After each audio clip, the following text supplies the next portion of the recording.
Students, मैंने यहाँ पे स्टार मार्क किया है क्योंकि ये इंपॉर्टेंट है। ये क्वेश्चंस कब आते हैं मालूम है? जब आप एमबीए या इंजीनियरिंग करने के लिए जब आप कॉम्पिटिटिव एग्जाम्स देते हो, उसमें क्वेश्चंस आते हैं। बहुत मस्त है, एकदम दिमाग वाला है। ठीक है, एकदम ध्यान से देखना।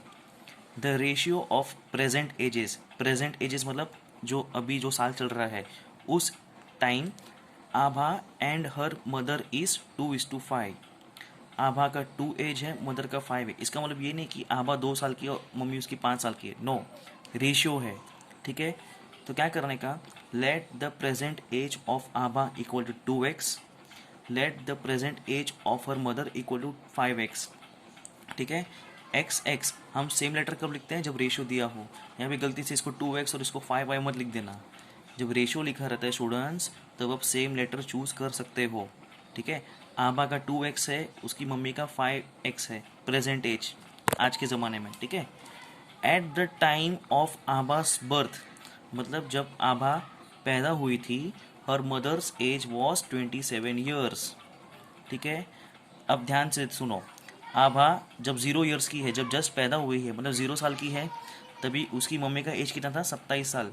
मतलब उसकी मम्मी और आभा में कितने साल का फ़र्क है? 27। करेक्ट। आभा 0 साल की है, उसकी मम्मी 27 ईयर्स की है, तो दोनों में डिफरेंस कितना है? डिफरेंस मतलब माइनस कितना है? 27 ईयर्स का। दोनों में डिफरेंस कितना है? 27 ईयर्स का। किसके एज का? आभा के और उनकी मम्मी के। आभा का एज है 2x, मम्मी का एज है 5x। तो 5x पहले लिखेंगे, 2x बाद में लिखेंगे। क्यों? सब्ट्रैक्शन करने के टाइम बड़ा नंबर पहले, छोटा नंबर बाद में। ठीक है, फिर से समझो। ये आभा का एज है, ये उसकी मम्मी का है एज। दोनों के डिफरेंस, दोनों में अंतर कितना है? 27 ईयर्स का। कैसे? आपको मैंने समझा दिया है। ठीक है, 5x माइनस 2x कितना होता है? 3x equal to 27। 3 यहाँ पे मल्टीप्लाई हो रहा है, वहाँ जाएगा, हो जाएगा डिवाइड। ठीक है, 3 1 जा 3, 3 9 जा 27। तो x कितना है आपका? 9। लेकिन आपका आंसर यहाँ पे ख़त्म नहीं हुआ है।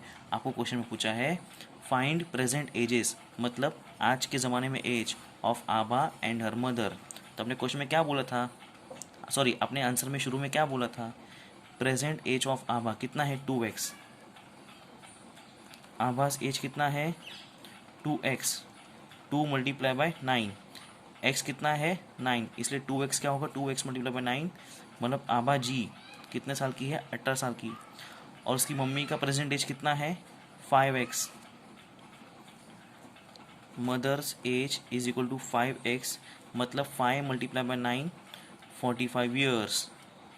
ठीक है, आप अपना आंसर चेक कर सकते हो कि ये राइट है कि रॉन्ग। आपको उसमें क्वेश्चन में बोला है कि दोनों में कितने का डिफरेंस है? 27 ईयर्स का। 45 माइनस 18 करो, देखो आपको आंसर आएगा 27। समझ में आ रहा है? मतलब आपका आंसर राइट है। दिखने में इजी है, प्रैक्टिस करोगे तो हो जाएगा, वरना एग्जाम के टाइम पूरा बाउंसर होता है। प्रैक्टिस करो, इजी है। क्वेश्चन नंबर 7 वैसे ही कुछ है तो हम वो स्किप कर रहे हैं। क्वेश्चन नंबर 8 इंपॉर्टेंट है। ये देखो, ये कैसे करने का। ये एक लेवल ऊपर है लेकिन ये भी मस्त है। चीज़ वही है।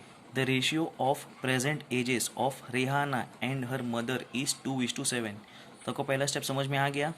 Late the present age of Rehana 2x, let the age of her mother present age, let the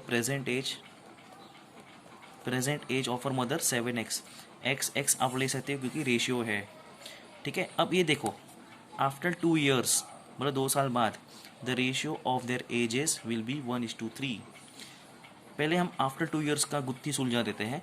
after 2 years मतलब अगर आज के ज़माने में रेहाना 2x साल की है, तो 2 साल बाद उसका उम्र बढ़ जाएगा, बरोबर। सो आफ्टर 2 ईयर्स रेहाना का एज जो 2x है वो कितना हो जाएगा? +2, है ना। 2 साल बाद उसका 2 साल बढ़ जाएगा ना एज।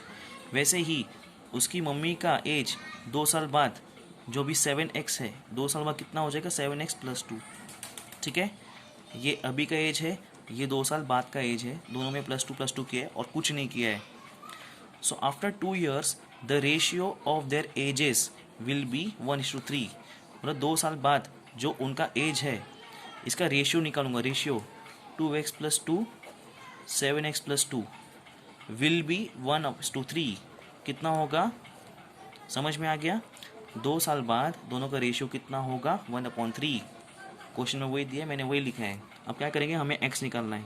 3 को मैं वहाँ भेजूंगा, 3 यहाँ पे डिवाइड हो रहा है, वहाँ पे क्या होगा, मल्टीप्लाई। करेक्ट, ब्रैकेट डालने का, दोनों को 3 मल्टीप्लाई होगा। खाली 3 2 ज़ा 6x मत लिख देना, इसको मत भूल जाना। 3 दोनों के साथ मल्टीप्लाई होगा, इसलिए हमने ब्रैकेट डाला है। यहाँ पे 1 मल्टीप्लाई बाय 7x + 2, इसको यहाँ भेज दिया, 7x + 2 को वहाँ भेज दिया ऊपर। ठीक है, सो ध्यान से देखो स्टूडेंट्स, 3 2 ज़ा 6x प्लस 3 2 ज़ा 6 equal to 1 multiply by 7x कितना होता है, 7x प्लस 1 मल्टीप्लाई बाय 2 2। ठीक है, अब ध्यान से देखना, 7x और 6x है। ठीक है, यहाँ पे भी नंबर है 6 और 2, और यहाँ पे 6x और 7x है। तो क्या करूँगा, 7x और 6x को एक साइड रखता हूँ, और जो 6 और 2 है उसको एक साइड रखता हूँ। ठीक है, लेटर्स एक साइड, नंबर्स एक साइड। तो ध्यान से बताओ बच्चों, 6x बड़ा कि 7x, 7x बड़ा है, तो 6x के सामने जो प्लस है वो जाएगा 7x के पास, हो जाएगा माइनस। ठीक है, आपको मैंने बताया था दिवाली में छोटे बड़े के घर जाते हैं, ना कि बड़े छोटे के घर। छोटा जो 6 नंबर है वो 7x के पास चला जाएगा, 6 के पहले प्लस साइन है तो वहाँ जाएगा माइनस। वैसे ही यहाँ पे 6 है, ये +2 यहाँ पे आ जाएगा, हो जाएगा -2।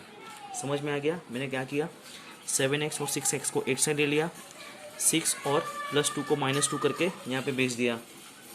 ठीक है, 6 - 2 कितना होता है, 4। 7x - 6x कितना होता है, 1x, यानी x। 4 = x, that is x = 4।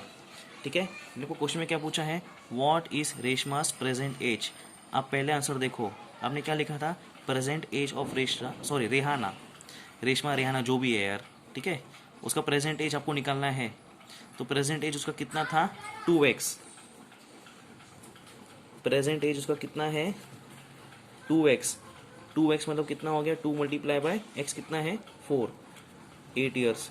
मतलब वो बच्ची आज 8 साल की है। समझ में आ गया।